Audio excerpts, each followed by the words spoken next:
effectivement comment enseigner la philosophie en langue nationale. Et dans notre patrimoine au Sénégal, nous avons des amis, des philosophes qui introduisent les langues pour expliquer les concepts. Et en expliquant les concepts,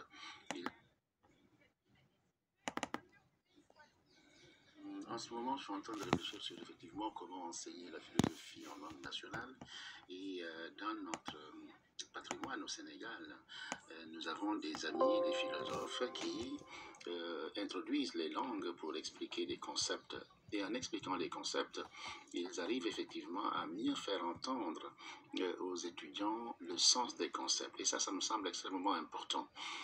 L'usage de nos langues nationales dans la quête du savoir est extrêmement important pour la compréhension. Et bien évidemment, beaucoup d'expériences ont été menées et qui ont démontré effectivement que le fait que les gens utilisent notre patrimoine culturel, nos langages et les outils de nos langues permet à nos enfants de mieux se représenter la réalité et de mieux comprendre les choses. Mais quand c'est des concepts empruntés, évidemment que la compréhension est plus difficile, parce qu'on n'est pas dans notre univers, etc. Et donc c'est pourquoi j'ai tenté ici de compiler quelques extraits, quelques outils, quelques manières de faire qui sont rigolotes, intéressantes, etc. Mais le tout est tout simplement de montrer que c'est possible et qu'on doit continuer dans cette voie-là. L'utilisation des langues nationales est quelque chose d'extrêmement important. De vider un peu le corps, de vider l'esprit, et ça permet de se ressourcer, de bien te recharger et de revenir en force. C'est pourquoi la société, je dis bien, les filles, vous voyez, même dans la société classique traditionnelle, lorsqu'on organisait un peu les sabbats, les fourrels et autres, mais je dis, c'est des parents même qui cotisaient pour leurs propres enfants et qui vont devoir venir sur la piste de danse et qui exercent ce qu'Ablaye Ndiaye appelle les formes de danse érotiques avec son fameux système de Arwatam, Mimi Khajmachi. Et tu vas voir une femme qui va mettre son petit pagne, qui va montrer ses parties sexuelles et intimes, et que tu verras toujours le batteur de tam-tam qui lui aussi comprend les enjeux qui se jouent dans cette activité et qui s'approche de la danseuse et qui dit Arwatam, Mimi Khajmachi, une manière de dire au moment final où tu dois véritablement faire la conclusion, parce que également il faut que tu aies une finition. Lorsque tu t'apprêtes à dire Massa Bassa, et le danseur va te dire mets-le ici, Mimi, Mimi Khajmachi, Mimi, Mimi Khajmachi. Voilà pourquoi ici, on voit que les mêmes. Ici, mon ami Sanoussi Ba. yéen ñi nga xam ne yéen a ngi seetaan tey dañu bëggoon waxtaan ci la question du meurtre. maanaam lan moo tax léegi non seulement dee wala rey bëri ci àddina mais aussi ñu banaliser ko maanaam ñu soofantal ko lan moo tax doomu aadama yi tey mel ni ku soppeeku ay mala di reyante guddi ak bëccëg deret ji di tuuru finne ba nga xam ne léegi daanaka rey nit ak rey melentaan benn la. alors loolu ñun buñ koy jéem a expliquer ñun en tant que philosophe ay gëstukat dañuy dellu ci doomu aadama parce que lépp ci doomu aadama lay jóge lépp ci doomu aadama lay dellu dafa am lu ñuy wooyee la dualité, c'est-à-dire que nit boo gis ci kaw suuf dafa am ci moom lu baax dafa am ci moom lu bon. Dualité humaine dafa doon loo xam ne philosophe yi wax nañ ko mais diine yi wax nañ ko da nga koy fekk ci biir Alxuraan da nga koy fekk ci biir Bible da nga koy fekk ci ku mel ni Mariama Ba da nga koy fekk ci ku mel ni Jean-Jacques Rousseau da nga koy fekk ci ku mel ni Diderot. li lay bëgg a wax mooy boo xoolee doomu aadama bi dafa doon ñaar nit dafa doon ñaar dafa am une partie négative am une partie positive mun nga ko wooyee mu la neex. boo demee ci alxuraan yàlla dafay wax mu ne ñun ñoo defar seen âme dugal ci le bien et le mal. boo demee ci ku mel ni Mariama Ba daf lay wax mu ne l'homme et animalité dafay ñëw nit animalité la ak grandeur nit animalité la ak grandeur. boo demee ku mel ni Diderot un philosophe daf lay wax ne la nit boo ko xoolee am na force mais am na faiblesse daf lay wax ne la nit am na lumière mais am na aussi aveuglement donc booy présenter doomu aadama bi li nga koy gisee li d'abord moo ko wutale ci ak yàlla parce que Dieu n'a qu'une partie positive Dieu n'est que lumière il n'y a pas de place dans le mal pour yàlla mais nit nekkul yàlla mais nit aussi nekkul xar dafa nekk ci diggante yàlla ak mala moo tax Mariama moo di wax ne aucun geste de sa part n'est de pur idéal aucun geste de sa part n'est de pure bestialité ça veut dire que nit li muy def du ko def comme ni ko yàlla di defee ko parce que nit la mais li muy def rab yi di ko def aussi du ko def di ko rab yi di defee aujourd'hui boo jëlee le problème du meurtre le problème de la violence lan moo tax mu am ci société yi mais li tax mu am ci société yi sociologue yi philosophe yi ñiy jàng ñëpp jéem nañ ko expliquer et dama daan dégg ñu wax ne Serigne Touba Mbacké dafay wax mu ne ndox du lakke dañ koy wàllu jukko alors éducation mooy ñëw problème mu éducation mooy ñëw problème mu environnement mooy ñëw lépp ñu nekk ci l'environnement social tey soo gisee doomu aadama yi dem ba nga xam ne nii le crime est partout pourtant loolu dañ ko prévoir woon du doon loo xam ne dafa mun a bett nit ñi parce que bi yàlla ne malaaka yi damay sàkk doomu aadama wàcc ko ci kaw suuf malaaka yi ci alxuraan boo demee surat 2 al-Baqara verset 30 malaaka yi dañoo wax yàlla ne ko soo wàccee doomu aadama bi ñaar lay nekkee ci kaw suuf tour traite ak jalgati le sang et le désordre et pourtant doomu aadama am na lu baax ci moom yàlla mi ngi ci moom parce que positivité nga ci mais lan moo tax tey rey gi ak fen gi ëpp parce que environnement bi ñuy nekk bi nga xam ne nii c'est un environnement ñu ñëpp ñu ciy dund dafa doon un environnement meurtrier nan la doon un environnement meurtrier parce que dafa doon un environnement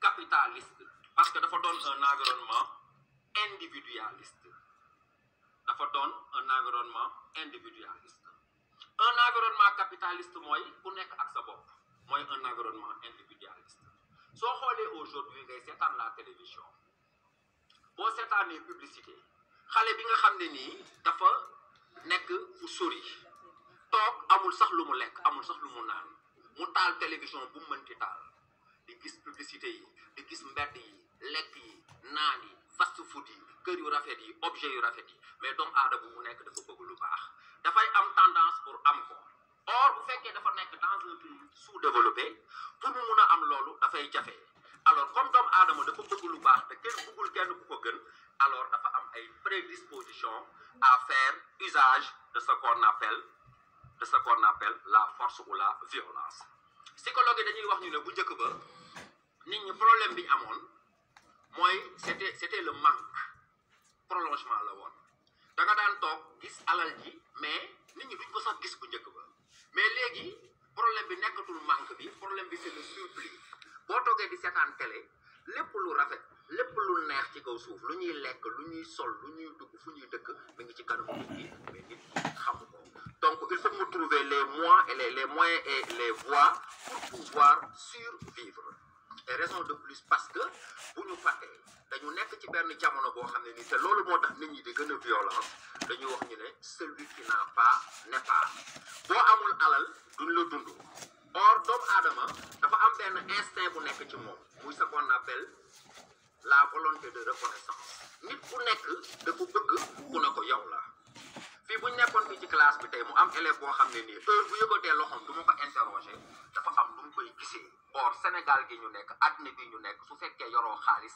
doo compter duñ la yëgal duñ la faale comme nit dafa bëgg a compter mais lu nekk daf koy def aujourd'hui pour entrer dans le système capitaliste li waa daara ji di wax da ngay gis ni gaañ a tax nit ñi def lu nekk donc en résumé nous avons deux problèmes nous avons la présence d'un instinct de mort moom la grec yi di wooyee Thanatos c'est le dieu de la mort et il est partout Thanatos boobu nga xam ne nii dafa nekk ci biir doomu aadama nekk négativité nekk animalité nekk faiblesse nekk aveuglement dafa bokk comme ni sa yëpp bokk ci yow comme ni sa yëpp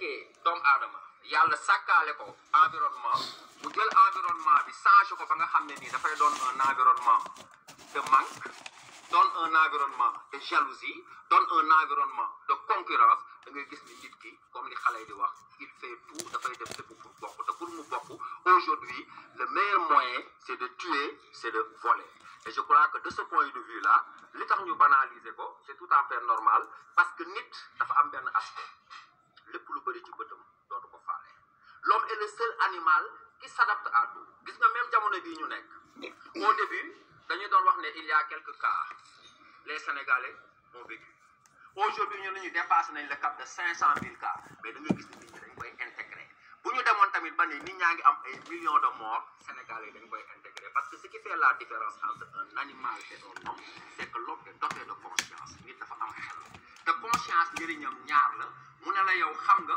ba pare nga s'adapté wu bu tàngee nga sol lu oyof bu seddee nga sol lu diis di adapté wu à des situations nit dafa nekk ci benn environnement criminel dafa doon ci environnement nga xam ne bopp sa bopp la ku nekk ci ñun bu yàlla nekkul ci yow soo nekkul góor yàlla daf lay jaral lu nekk pour nga am boo duggee aujourd'hui en Europe dans le milieu de la drogue il y a un seul mot 2 mots ou 3 mots c'est le pouvoir, c'est l'argent, c'est la sexualité. Et pour accéder à ce trio de pouvoir, d'argent et de sexualité, les xalé di wax légui jar na ko.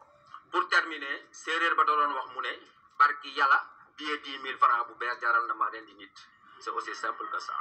Alors, j'ai fait un petit texte dans un livre que j'ai publié. Alors, le texte nous montre la dualité humaine.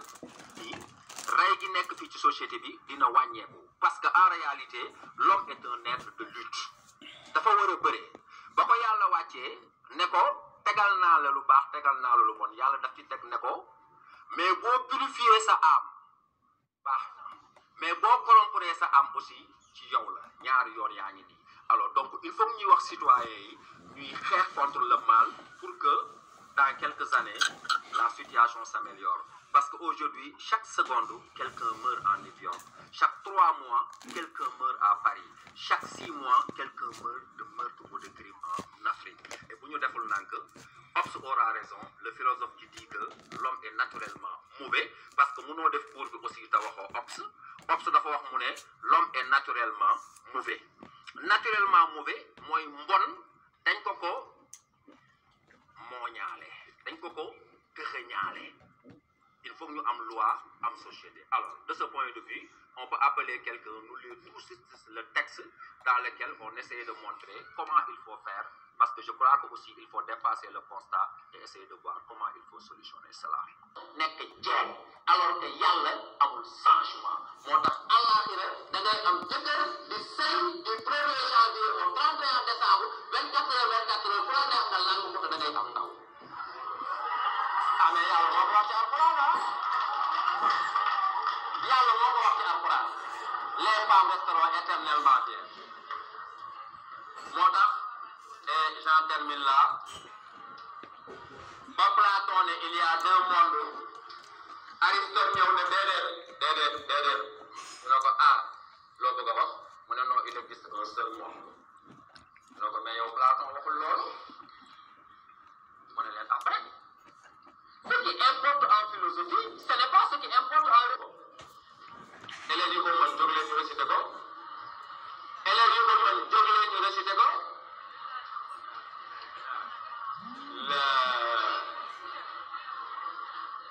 La science est un ensemble. waa Lamou Fall di wax ne ceeñeer bu jub ci lëndëm kenn du ko dëgmal di gëlëm. Loolu c'est une vérité devant laquelle aucun philosophe ne peut racheter. Ceeñeer bu jub ci lëndëm kenn du ko dëgmal di gëlëm. C'est une évidence.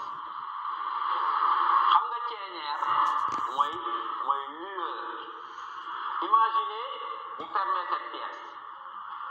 Mu lëndëm kurus. Tout est noir. Tout. Extrêmement noir. Quelque part dans la pièce, vous allumez une bougie. Est-ce que quelqu'un qui entre dans la pièce, ceeñeer bu jub ci lëndëm kenn du ko dëgmal di gëlëm. Déedéet. Tu vas directement vers le point. Xam nga lu ma la bëgg a wax foofu mooy imaginez au bac on me donne 306 copies. Comme distance kono donc vous entendez dire souvent li ñëpp wax mooy dëgg mais ki ngeen dégg mu naan li ñëpp wax mooy dëgg il a renoncé à quoi? Mais à chercher la vérité par le but, il a fini d'adhérer et de se soumettre à la vérité. Parfois, Baba promet l'enfer aux enfants. Vous n'avez pas ramené les chèvres, les moutons. Mais à la place, il s'est passé quelque chose la nuit. Ne me demandez pas quoi il y avait les mais on l'imagine aisément. Mais ça veut dire que ba demee ba suuf seen nopp doom ba ko nen ne dugalee fa mu koy dugal ne ko Baba xale yi loolu na mu ci ñoom mu ne ko nen ne dara du xew. Ça veut dire il y a un capitaine apparent, hein? Il y a un capitaine du jour, et il y a la maîtresse de la nuit, celle qui change les décisions, c'est nopp doom vers 3 heures du matin. Et celle-là c'est Nénégalais, donc Nénégalais c'est l'inconscient, Baba c'est le patron apparent. Moi joxe dépense rek, waaye la maîtresse, la force tranquille, c'est Nénégalais. J'espère que vous l'avez compris. Je vais résumer maintenant. En entrant dans la problématique de la liberté, semble-t-il, mes collègues brûlent d'impatience à prendre le micro. Ok, donc bonjour tout le monde. Bonjour, chers frères et sœurs. Parce qu'aujourd'hui, vous avez... Oui, alors ici, mon ami Sanoussi, qui est un philosophe, professeur de philosophie, fait beaucoup de choses au Sénégal. Et c'est quelqu'un que je suis avec beaucoup d'attention, puisqu'il a développé un groupe de théâtre, il a une chaîne YouTube, et là, par exemple, il a une séance vidéo où il ne parle que Wolof. Donc, les langues nationales, une langue nationale, la langue de commerce du Sénégal, etc. Et ça me semble extrêmement important de l'écouter et de l'entendre.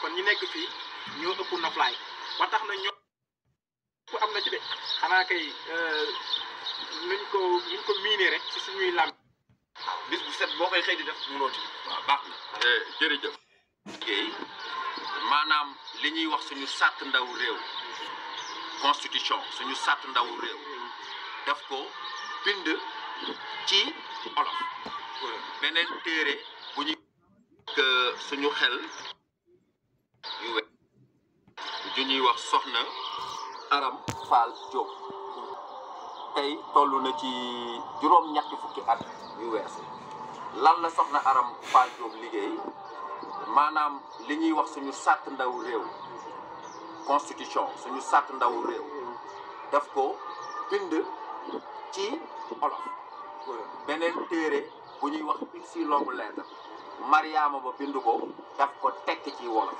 kon soxna Aram boobu ñu ngi koy ñaanal yàlla gudd fan dinañ fexe ba seeti ko léegi li ci des mooy indil nga ñu waxu mag man mag ak ban wax Maxtaar Seck Mboro lañ koy wax ñu koy ñaanal mu ànd ak gudd fan ak wér suñu baay boobu moom moo wax ne bakkan du mbaam waaye ku ko tëë wàcc mu wangeetu la bakkan du mbaam waaye ku ko tëë wàcc mu wangeetu la bakkan du mbaam waaye ku ko tëë wàcc mu wangeetu la bala ñoo jeexal ñu wax leen cax biñ leen indil nuñ koy waxatee cax wala baat ba léegu biñ leen indil wax leen ko Cheikh ci lu gàtt nga wax ñu noo ko gisee Ibrahima tëj waaw sama yaay daf daan wax mu ne kuy xuloo di xuus sooy layoo di tefesu Cheikh lu gaaw noo gisee wax boobu kuy xuloo di xuus di la booy layoo di tefesu waaw ci sama déggin bu gàtt daal mooy nekk ne nit ki lu ngeen mën a jote yéen ñaar lu ngeen mën a jote am na kàddu boo xam ne waroo ko am na loo xam ne waroo ko xamal wax ko ndax waxtu wi nga ko koy wax fàttalikul ne ëllëg juboo mun naa am. jërëjëf Ibrahima Khalilullah Ibrahima xaritu yàlla waaw sama naataango bi wax na ko comme ni mu ko waxee daal xam naa ne lu ma ciy dolli du bari rek mooy lu mel noonu rek ndaxte nit ki bu fekkee da ngeen nekk du ñàkk nga am ay ayib yoo ko xamal yu ñaaw léegi nag bu dënn yi tàng rek waral nga génnee loolu si penc mi su ëllëgee suñu juboo amee gàcce day am te loolu góor gu nekk war na koo moytu.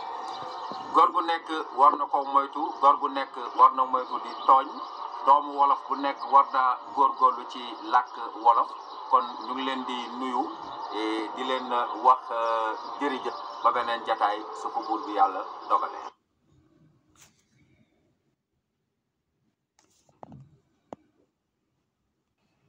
Oui, Pape Bakary Sissoko, donc je tente ici de présenter véritablement la philosophie en Wolof, le parler Wolof, parce que ça me semble important que nous nous approprions notre patrimoine immatériel, notre patrimoine langagier, nos langues nationales, pour expliquer. Nous avons un patrimoine qui est extrêmement riche, mais qui n'est pas investi.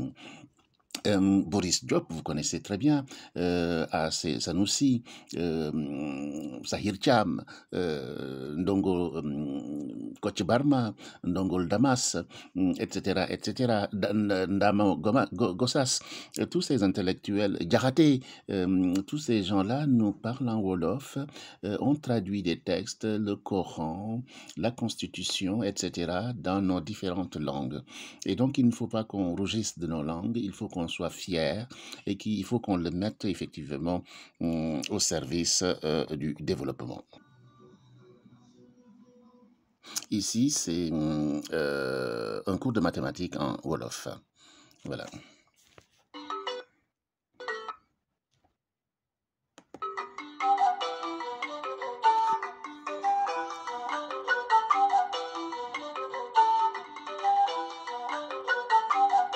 Jàng du West.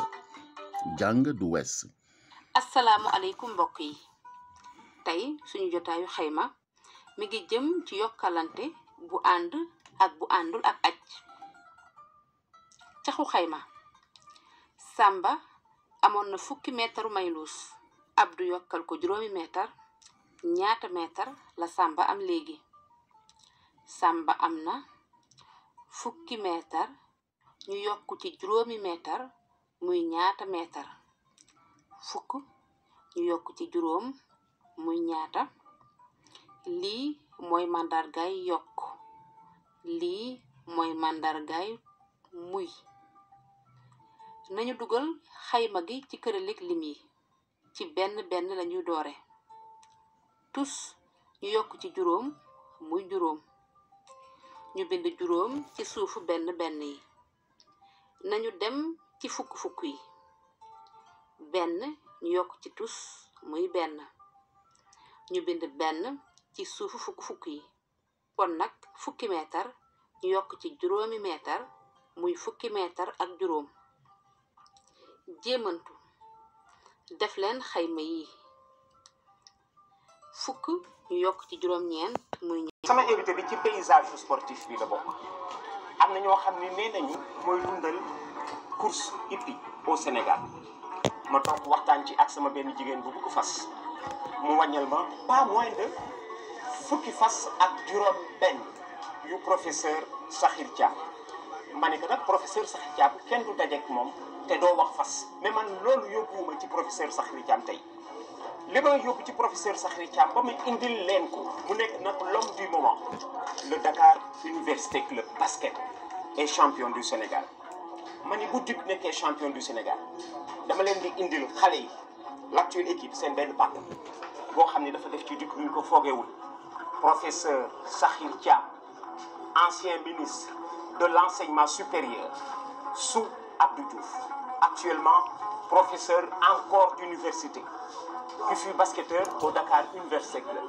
te xam nga Duc dafa bokk ci équipe yi mag au Sénégal gannaaw gendarme ak Gorée ci paysage bi nii tey jii kenn magu ko ci kon bu Duc nekkee champion du Sénégal ma jëli leen professeur Sakhir Thiam dafa bari soppe ci waxtaan ci kàddu wolof ci course hippique ak nag face cachée bi basketteur bi mu doon ak mélomane bi mu doon parce que professeur Sakhir Thiam fait partie de ceux-là qui ont conçu aujourd'hui la musique au Sénégal, la musique moderne au Sénégal depuis le grand xala professeur ma bàyyi leen nga nuyu say soppe vraiment sa daara dafa yaatu parce que da nga bari ay facettes nga nuyu leen ñu soobu ci di la fi indi tey.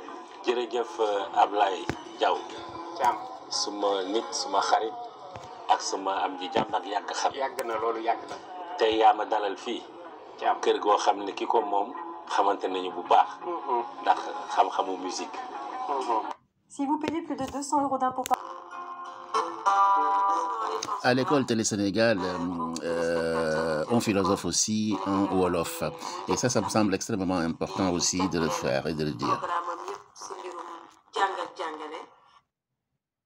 nekk fii Sénégal Télé École tey nag ñu nekk émission spéciale encore ndax émission la boo xam ne dañ koy def si wolof kàllamay wolof ndax dañoo baaxoo woon di ko def si kàllamay tubaab tey nag ñu ngi invité waat professeur Cheikh Niang muy waxtaan ak ñun si philosophie ak religion ñu koy wax si beneen fànn tamit xel ak ngëm kuy xel toog ngëm léegi maa ngi lay nuyu Cheikh Niang.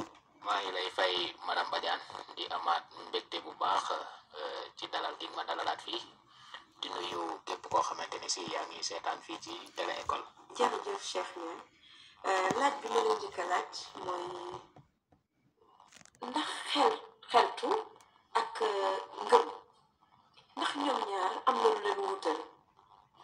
waaw balaa ñuy ñëw ci lu leen wutale d'abord faaw ñu xam lan mooy xeltu ak lan mooy ngëm.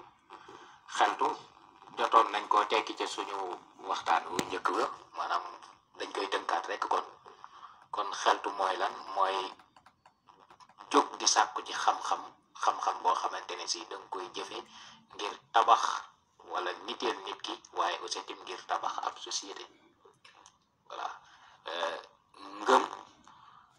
ngëm mooy lan ngëm mooy li nga xamante ni si nii da ngay am yaqin ni lii lu am la waaye jógewul ci sam xel lu mel ni nga ni gëm naa yàlla gisoo ko waaye yow gëm nga ni am nga lu leer que ni lii lu am la maanaam kon gëm mooy lan mooy gëm loo xamante ni si nii maanaam xel mënu koo firi xel mënu koo tekki mënu koo expliquer mënu koo leeral ba xam ne lii dëgg moom lii laa gëm loolu mooy ngëm li wutale xel ak ngëm xel dafa baaxoo natt dafa baaxoo sikki sàkk ndax li xel mooy lan mooy li nga xamante da jëfandikoo sam xel mooy lan mooy di segg di xalaat di sikki sàkk waaye aussi tim di natt li nga xamante ni si xañ na yaa ngi koy gis ak say bët wala yaa ngi koy dégg ak say nopp wala li nga xamante ne si am nga ko jëm xel waaye gisoo ko ci bët gisoo ko ci nopp nga di koy natt di ko gam-gamle di xool lan moo ci baax lan laa ci war a jël wala lan laa ci war a sànni donc xel li ko ci gàttal daal li màndargaal xel mooy sikki sàkka mooy xel yaar ngëm nag dafa dàq loolu ndax boo xasee ni gëm naa rek amatul sikki sàkka amatul xel yaar li nga gëm dañ ci am ak yaqin am ci leer ne lii ma gëm ni kat loolu la loolu. Mon ami Bamba Fall.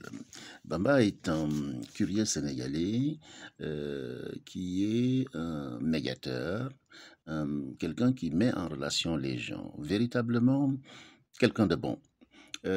Tout ce qui le préoccupe, c'est de mettre des connexions, de repérer des gens et de les mettre en relation pour tout simplement créer, innover, mettre en place. Et ça, je le remercie beaucoup. Et quand on a discuté, quand on échange à chaque fois, Bamba ne manque pas de me donner des idées.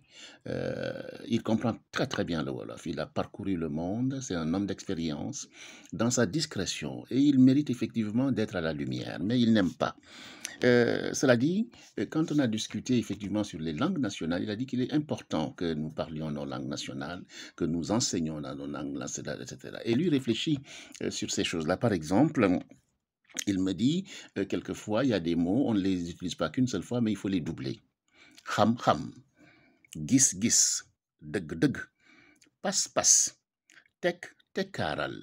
Ça, je voulais le dire, c'est mon ami Bamba Fall qui me l'a donné hier. On était le 17 juillet 2021 et il m'a félicité puisque j'avais mis en ligne sur ma chaîne YouTube mon premier café philo, le lancement avec la France Bleu Radio de Besançon.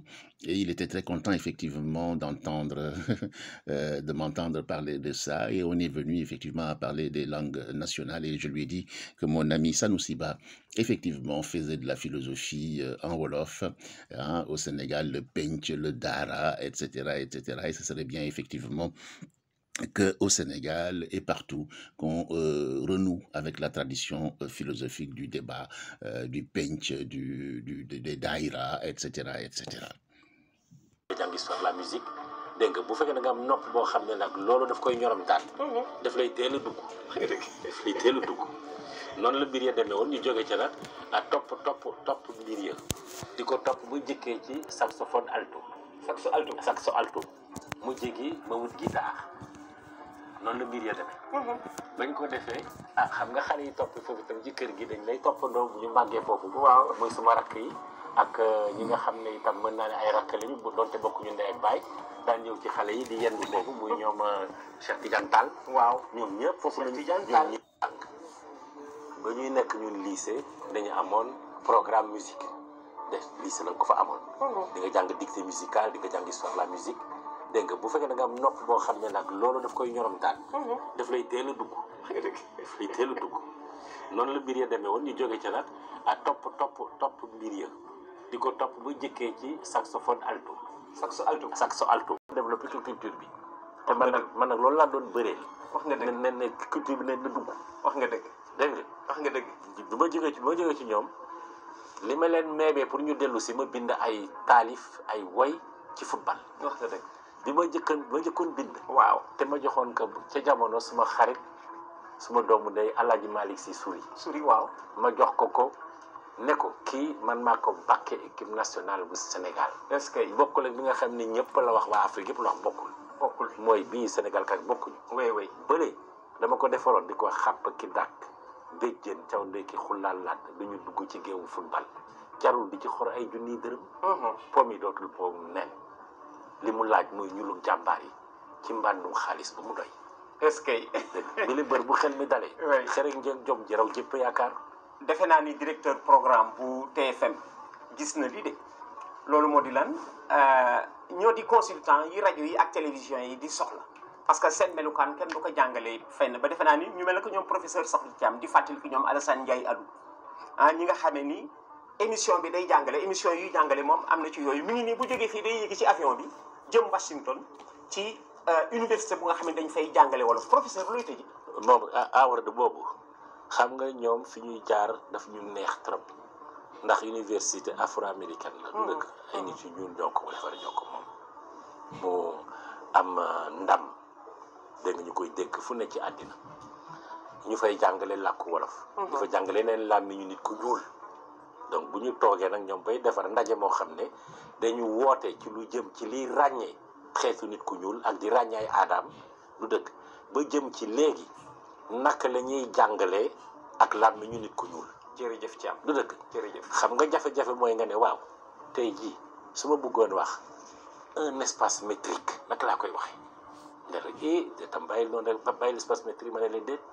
espace ab dënd la espace ab dënd la waaw ab dënd la waaw boo ne jaww ma ne déet bul yàq baat parce que jaww ji c'est l'atmosphère bul yàq baat bi ab dënd ngay jël ma ne dënd bi day nattal est-ce que dafa am lu ci loo xam ne moom la ñuy nattee la métrique mooy luy nattal waaw ma ne dënd buy nattal balaa un espace métrique est-ce que professeur te kooku xam-xamu jàngale boobu licence de maths 3e année lañ koy jàngale est-ce que kon dañ ko jël topp baat yi topp xelum nit ku ñuul ba nga xam ne dana wuute ak li ñu jàngale woon te mu doon jafe-jafe parce que dañu waroon suñu xel ak suñu xalaat ak suñu aada boo gisee wàññi ci wolof ni muy wàññee moo gën a yomb ci bu français wàññi wolof moo gën a yomb moo gën a neex jàng xam nga lu tax wolof boo ne benn ñaari ñett ñeent ne juróom benn gisu ci moromam ndax lu tax boo tegee fii ñaar ne la kii ñaata la doo dem di xool ni naan benn ñaar da nga ne ko xoolee ne ñaar. wax nga dëgg. ba nga tegalee ñett bu xoolee ne ñett. waaw waaye bu commencé nekk juróom ak lu ko ëpp rek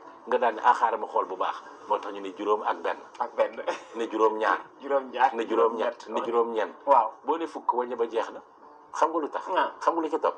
ñaari fukk ñetti fukk ñeenti fukk juróomi fukk bu juróom ñeenti fukk diggante bi nag ma ne la ma diggante bi defoon nga ko nga ne ma lu tax ma ne neel fukk ak benn neel fukk ak ñaar neel fukk ak ñett te du deñ du deñ dafa tàlli ñaret wax nga dëgg professeur li ñuy wax un raisonnement linéaire ma ne werante wu tàlli ñaret la professeur Sakhir Thiam kenn du doyal ci moom laa wax nit ñi askan wi ñoo leen soxla ku leen joxoon émission ci télévision bi askan wi di ci taataan di ci jël nag loo xam ne dana ko jëriñoo professeur jërëjëf kenn du doyal ci yow xajuloo ci benn émission dañu compenser rek jërëjëf Duc moo ko fi indi de Duc bi nekk champion du Sénégal ma indi leen seen papa Sakhir Thiam mayo bii ngeen nekk champion du Sénégal moo leen ko jëkk sol il y a de cela 5. Voici Oumi Carré, une jeune femme aussi qui est très intéressante, qui est entre Dakar et Paris, et surtout maintenant à Paris, et qui essaye, qui est conteuse, qui est femme de théâtre, qui fait beaucoup de choses, qui fait des lives sur YouTube pour changer les mentalités, contribuer à sa façon à changer les mentalités, à expliquer les choses. C'est une actrice, c'est une comédienne, c'est une lectrice.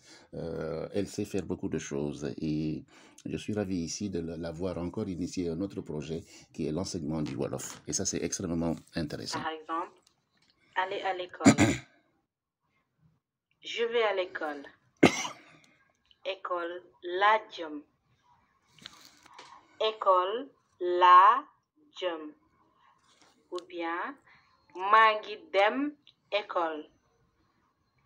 Maa ngi dem école. Tu vas à l'école. École nga jëm. École nga jëm. Ou bien yaa ngi dem école. Yaa ngi dem école. Il va à l'école. École la jëm. Souleymane Bassirou Diagne en Wolof.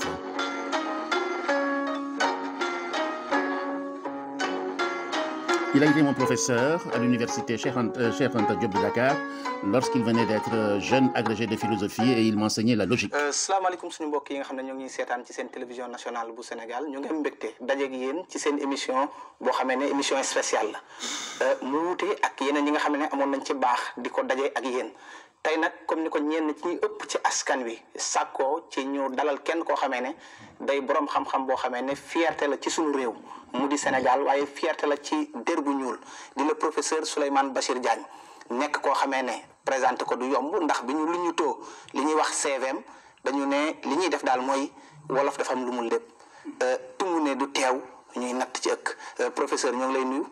maa ngi lay fay Ismaïla di bëgg lool ci li nga ma fi invité muy suñu ñaareelu yoon ma am souvenir bu neex a neex ci bu njëkk bi. kontaan lool ci dellu si waat. loolu sax mooy sababu tey waxtaan wi ñu na ma séq ak yow. mooy waxtaan woo xam ne xëy na dañ koy sàkk mu lalu ci slaay li nekk xam-xam. ndax du ñu bett ci yow. ndax kii ñu dalal am na agrégation ci bi muy am 23 ans doy na titre doy na ndam doomi Sénégal la doy na titre doy na ndam waaye it kenn ki nga xamee ne moom la ñuy waxal tey buñ ko laajoon ngir bañ a sori la ma junj ca wax ju njëkk ja ci laay dellu si te mu ne du teew ñuy natt ceeg sa jaar-jaar la ñuy tontu.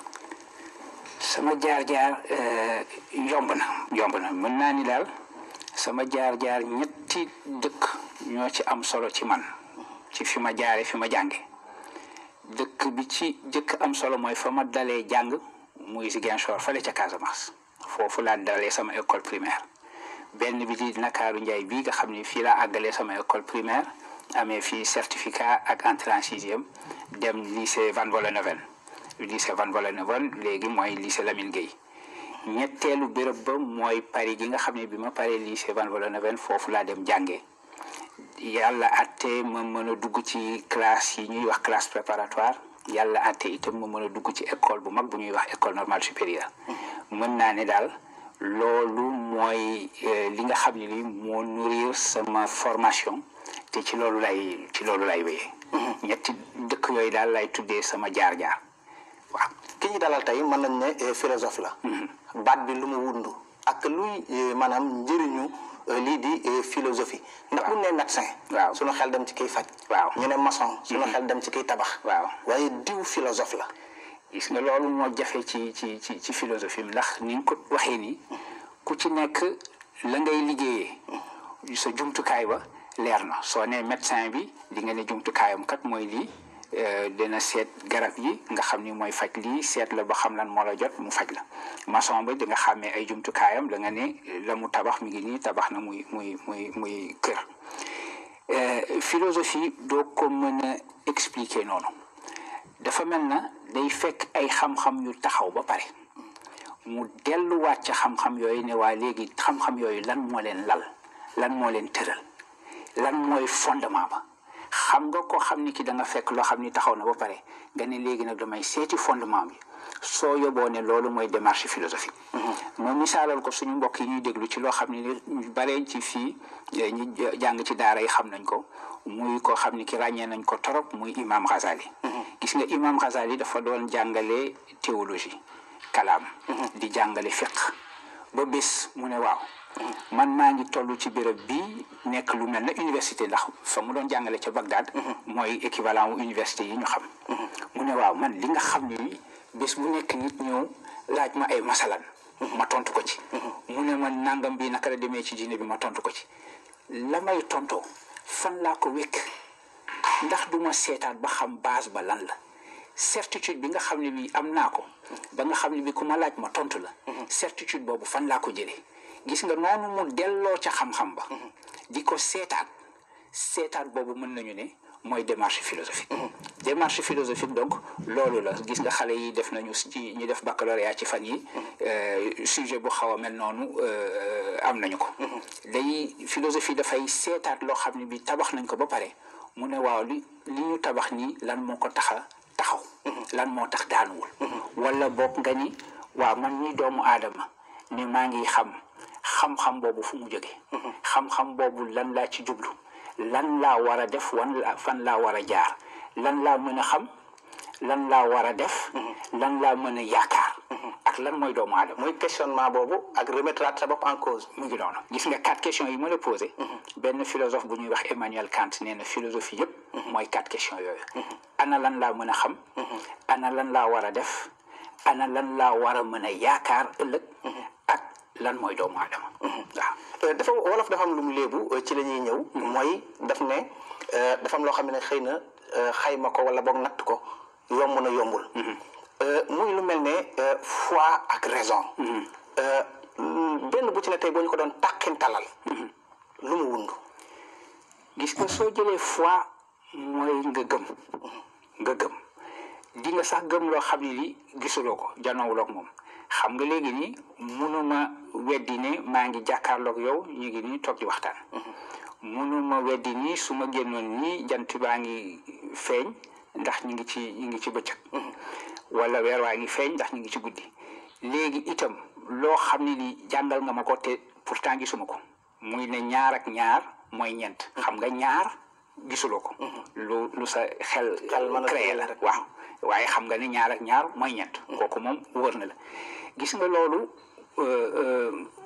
kooku sa raison loolu la mën a jàpp loo xam ne nag gisuloo ko ñu ne la waaye ba tey xam nga ne am na foo koy xamee xam nga ñaari dafa mel na ñaari buntu xam-xam moo am ci ñun benn bunt bi mooy jóge ci suñuy sens muy la ma gis la ma xeeñtu la ma dégg lañ ma wax et cetera donc sens yi lay dugg see ci ñun beneen bi ci sa raison lay dugg see ci yow mooy mathématiques yi ma la wax mathématiques yi amul fenn du loo xam ne li am na jëmm waaye jëmmam yëpp mooy loo xam ne ni sa xel daf ko tabax waaye su ma la ko waxee di nga d'accord ne loolu kat dëgg la su ma la nee 2 + 2 = 4 di nga ne professeur wax nga dëgg su ma la nee itam taabal ji vert la di nga ne professeur wax nga dëgg ndax ci sa.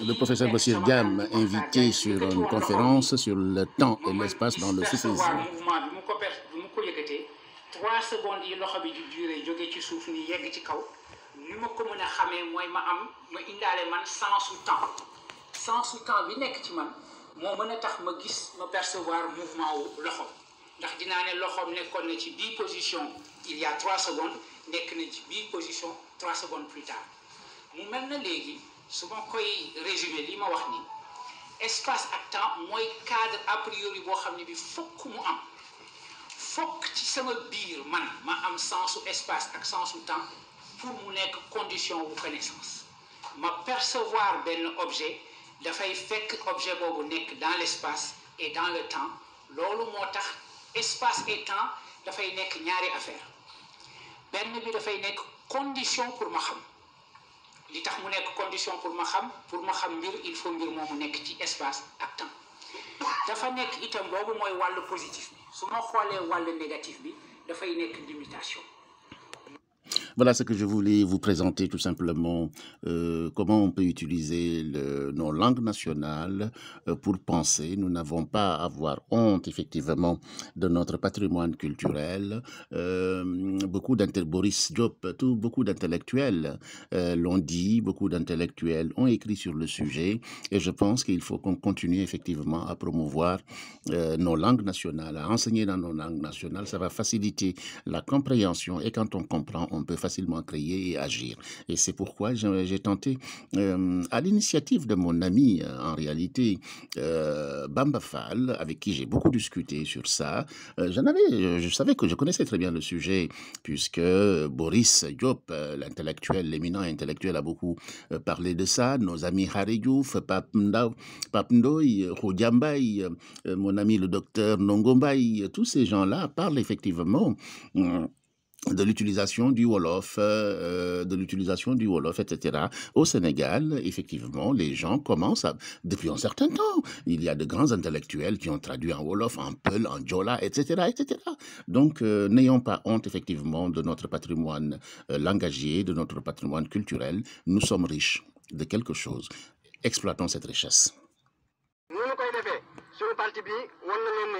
bu ñu ko bëggee def nan mën a def di leen yee ci làmmiñ woo xam ne wi da ngeen koo xam ngeen namp ko nu naan leen dama ngeen naan xaam gis ngeen ko itam naxi gouvernement bii fi nekk tey wane nañ ko ci loolu Sénégal bu ñu ko séddalee téeméeri pour comprendre il faut parler effectivement sa langue il faut instruire dans sa langue Cheikh Anta Diop depuis longtemps l'avait dit kon nag mënuñoo fekk réew mi ñu yor ko ci làmmiñ woo xam ne wi bu ñu tànnee asaka ji sax dégguñu làmmiñ woowu làmmiñu tubaab moom la ñu fab ñage ko seen digganteeg mbooloo mi ba mbooloo mi du xam dara ci naq saxal nañ nga xam ne moom la ñuy wax bu dégg bëccëg su ngeen ko déggee ci rajo bi ku mën a naxal ñetti baat ci tubaab bu lakkee ci rajo bi ngeen dal di xeeb seen bopp ne man baa doolu laa jànguma dal di tiit defe ne li ñuy wax am na maana te bu ñu ko waxoon ci wolof ngeen fab yet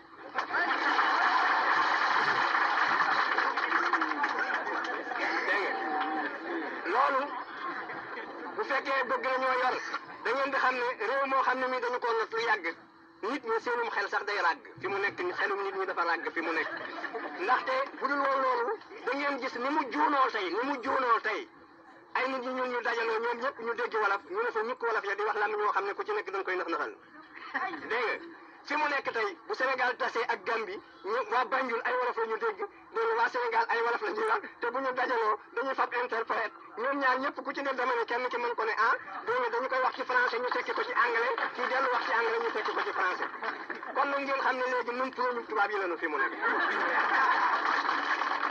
loolu mooy xel yu ràgg bu ñu demee ba ca kanam bu ngeen geesoo seen ginnaaw bu suñu parti bi nekkee delluwaat di tàggat seen. Ibrahima parcourt les rues de Dakar depuis plus de 10 ans.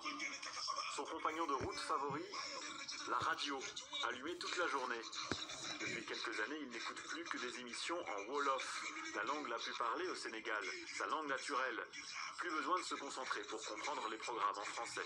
Avec les émissions en Wolof, on passe beaucoup plus de temps à écouter la radio parce qu'on comprend mieux que les émissions précédentes. La séquence préférée d'Ibrahima, la revue de presse sur Zik FM. C'est Ahmed Aïdara qui présente chaque matin cette rubrique parmi les plus écoutées du Sénégal. L'animateur est connu pour son franc-parler et son tempérament bien trempé, et il parle en Wolof. Une évidence pour lui qui veut s'adresser au plus grand nombre. 90% des Sénégalais, voire 99% des Sénégalais, comprennent la langue de Kocc Barma, c'est-à-dire le Wolof. La langue de Wolof est beaucoup plus accessible et puis bon, c'est beaucoup plus facile à manier. Le basculement des médias du français vers le Wolof s'est opéré dans les années 90, avec le lancement de la première radio privée du Sénégal. 20 ans après, la plupart des grandes radios et télévisions émettent dans le dialecte le plus répandu dans le pays. Pour que le français ne disparaisse pas totalement, le ministère de l'Éducation a lancé un programme pilote dans les écoles primaires. Comment t'appelles-tu? Comme ici à Mbissao, à une centaine de kilomètres de Dakar. L'enseignement est bilingue, les plus petites variétés Ndiaye. C'est une bonne méthode parce que pour la compréhension, c'est plus rapide de faire comprendre à un enfant dans sa langue maternelle que dans une langue seconde. Les enfants, ils apprennent mieux, ils apprennent vite. Le gouvernement sénégalais compte généraliser la méthode à la moitié des écoles primaires du pays.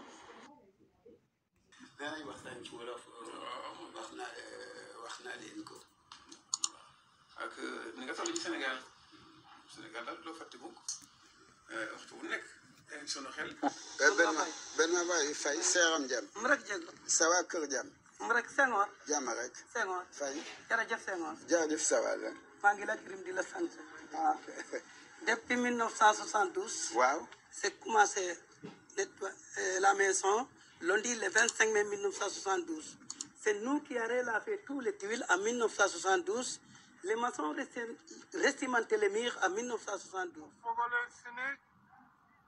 Mexe simna noon gidma noon itam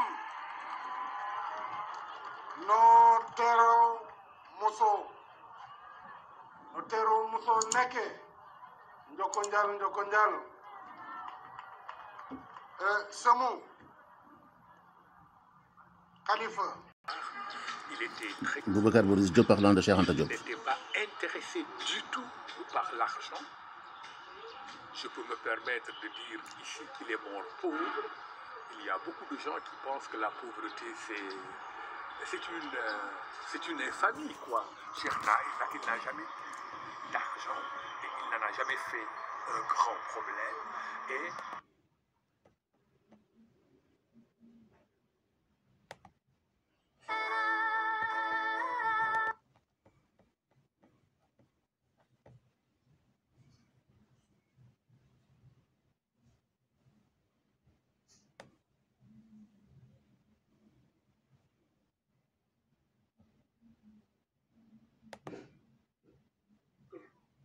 Mesdames et messieurs, bonjour. Je vous souhaite la bienvenue à cette conférence online organisée par l'Association de promotion des idées de Cheikh Anta Diop. Cette conférence est organisée autour du livre que vient de publier José de Nascimento aux éditions L'Harmattan, La pensée politique en vente sur tous les sites de commerce en ligne, comme Amazon, la Fnac. Vous pouvez aussi le trouver le livre 4. Nous avons commencé avec Cheikh Anta Diop et la question d'un modèle économique de croissance pour l'Afrique. Nous avons suivi par Cheikh Anta Diop et la question des religions, Cheikh Anta Diop et la question de la démocratie, et aujourd'hui des langues nationales en Afrique. Nous adressons nos vifs remerciements à Vision Channel Africa. Il n'y a pas meilleure source ou référence que l'œuvre de Cheikh Anta Diop à tout point de vue. Donc c'est une œuvre qu'il faut lire. Je sais, et là je vais être un peu sévère avec vous. Hein, et là c'est non seulement le cas du Sénégal. Je suis en train d'invoquer. Et là je parle également. Je me rends compte que quand on disait que le Lingala, on me disait que vous voulez faire une motivé, extraordinaire, sur le fait que des jeunes qui... Bon, j'ai juste quelques langues là. Vous savez, nous, et franchement, je ne sais pas je suis la permanente. Voilà, la permanente. Exactement. Merci beaucoup. Merci. José de Nascimento, vous allez maintenant présenter.